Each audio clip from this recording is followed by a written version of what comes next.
खै कहाँदेखि सुरु गरौँ, खै कहाँदेखि सुरु गरौँ मेरो जिन्दगीको कथा। आज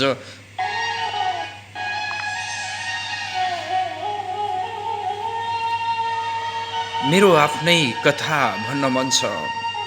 खै कहाँदेखि सुरु गरौँ मेरो जिन्दगीको कथा।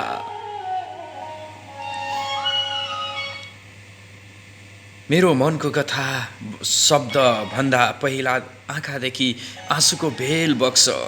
कुरा त्यस्तै नै थियो। बार्तली हालेको घर थियो।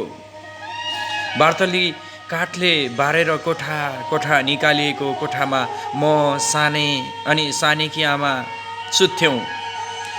कुरा त्यस दिनको हो जुन दिन म बार्तलीमा उभिएर आकाशतिर उदाउँदै गरेको जुन हेर्दै रुँदै थिएँ। तल मौसमको रूपसँगै नजिकै सुकेको सुन्तलाको रूप थियो।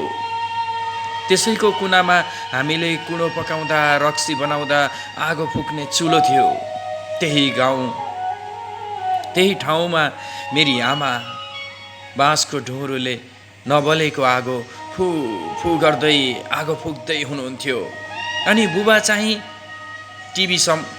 टिभीमा समाचार हेर्दै बहकिएको मन सम्हाल्दै हुनुहुन्थ्यो।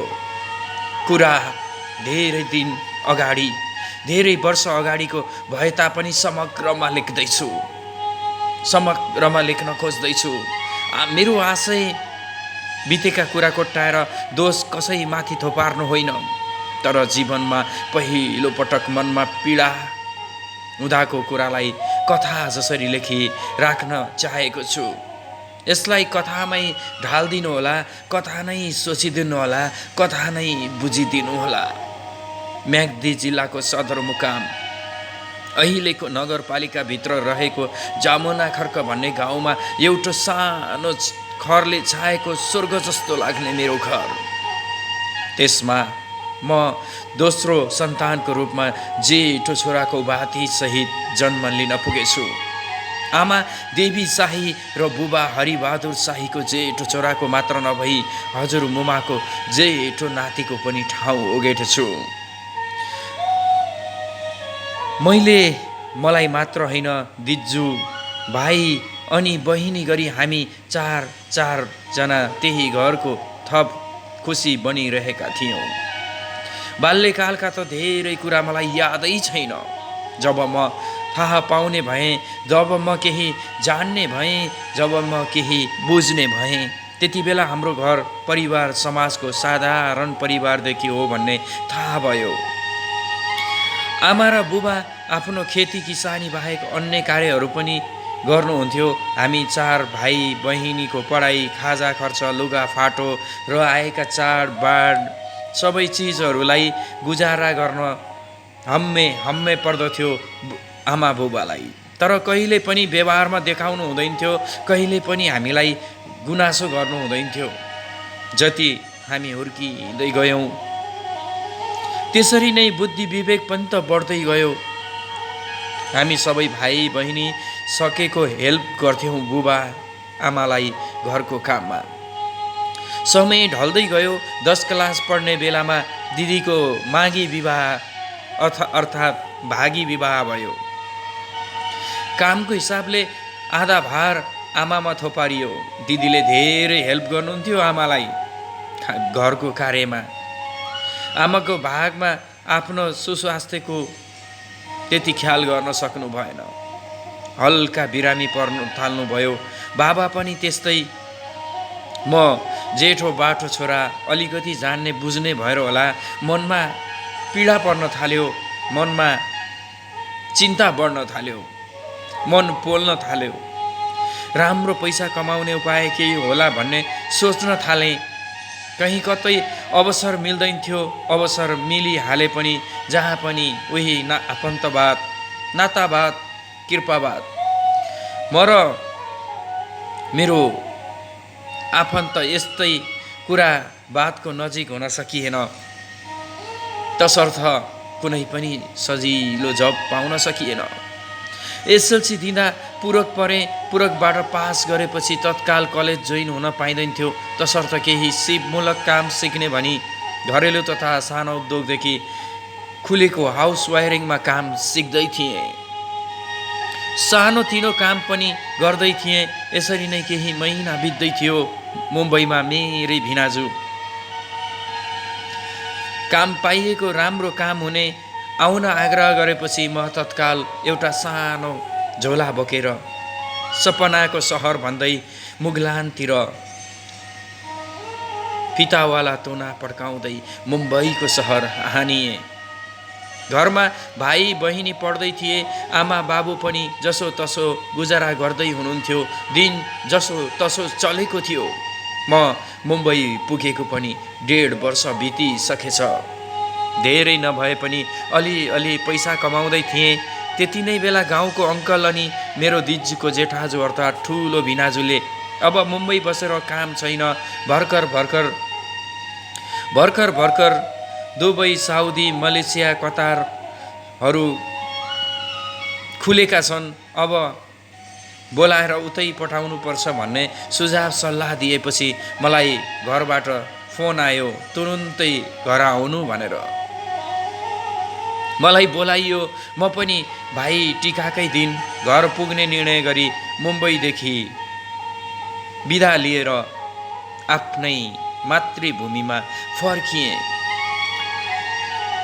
मुम्बईको पैसाले घरको छानोलाई टिनले छाएर झरी पर्दा बहकिने मन, त्यही टिनमा परेको आवाज अनि ठुलो धारो बग्ने बलेनीलाई हेरी मन बुझाउन अलि अलग धार भएको महसुस हुन थाल्यो।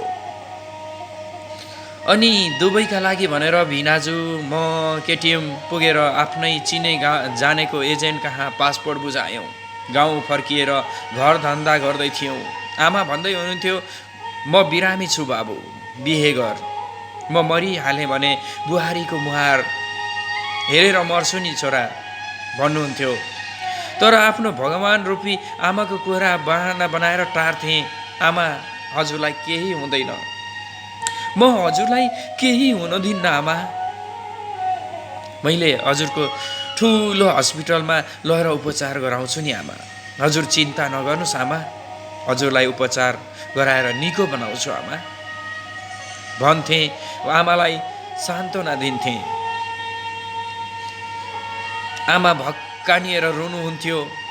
म आमाको आँसु पुछिदिन्थेँ, सँगै म पनि रुन्थेँ।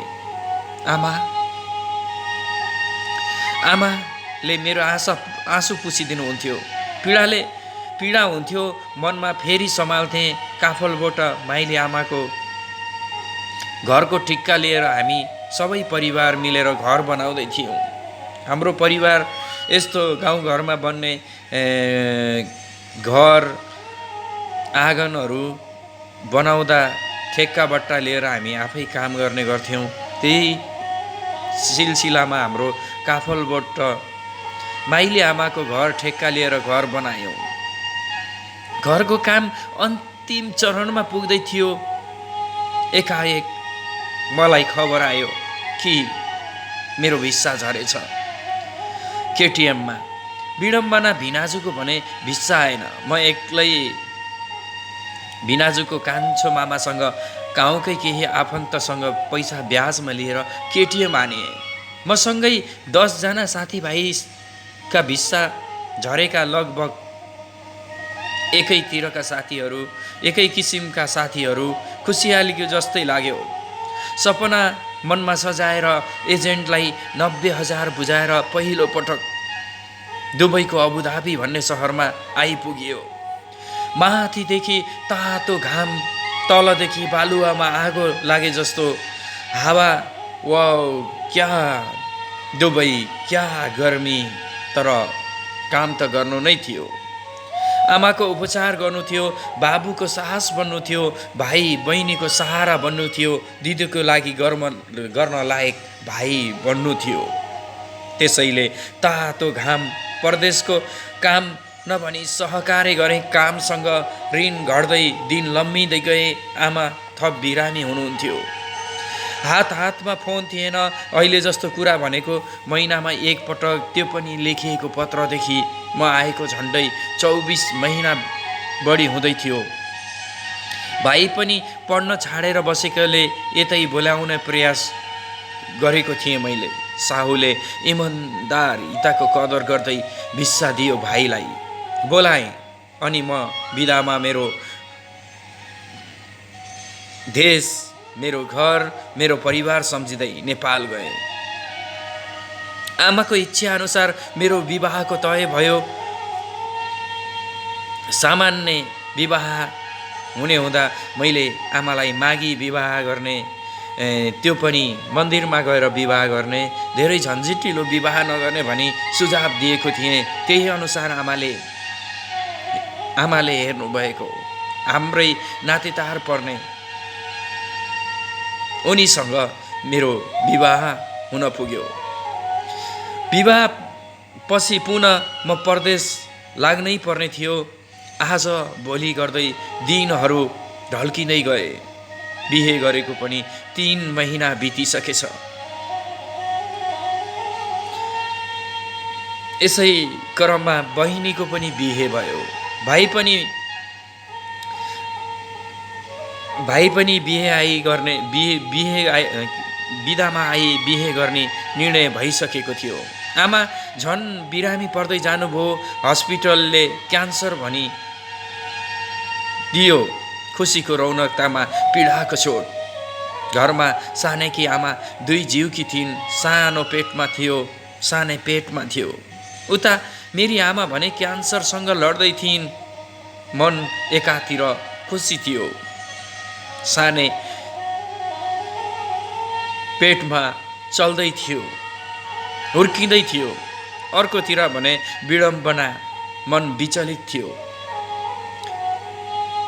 सबै भएर आमाको क्यान्सर हस्पिटल चितवनमा अपरेसन गरियो। अपरेसन पछि पनि आमालाई निको भएन। थप गाह्रो हुँदै गयो। यस्तै समस्या अल्झिरहेको बेला सबैले घरमा बिहेपछि हुने एउटा समस्या मेरो घरमा पनि आइलाग्यो। छुट्टी भिन्दा धेरै दिनको किचलो अनि आमाको मन सहन सक्नु भएन। अलग, सबै अलग। हामी बुढाबुढी पनि त अलगै बस्ने, कोही पाखा न कोही काखा। मैले धेरै सम्झाउन कोसिस गरेँ। हिजो एउटा चुलोमा, एउटा भाँडामा, एउटा कसौडीमा आटो पिठो जे मिठो मानेर खायो। आजदेखि त्यही घरमा 3वटा चुला लाग्न थाले, 3वटा कसौडीमा भात पाक्न थाले। त्यो भन्दा पहिला मन पाक्यो, बाहिर निक्लिएँ, खान मन लागेन। मैले नखाएपछि सानैकी आमा पनि खाइनन्। जुन हेरेँ, धेरै बेर बसेँ, जुनसँग धेरै गुनासो गरेँ। हिजो आज भोलिलाई तुलना गरेँ अनि रामेको घर हेरेँ, उस्तै सिरेको घर हेरेँ। दुरुस्तै संसारको लीला नै यस्तै रहेछ भनी मन बुझाए। अनि फेरि मुगलानको सहर, उही काम, उही बाध्यता, उही मनमा रहर। बाँकीको भाग कर्मश हजुर। आजलाई यति नै। दर्शन नमस्ते। आरामको शुभकामना। र यो डियर कल्याणको ब्याकग्राउन्ड टोन मैले राखेको छु। निकै राम्रो लाग्छ। म सुनिराख्ने एउटा श्रोता पनि हुँ। डियर कल्याणको एउटा फ्यान पनि हुँ। हस् त, धन्यवाद सबैजनालाई।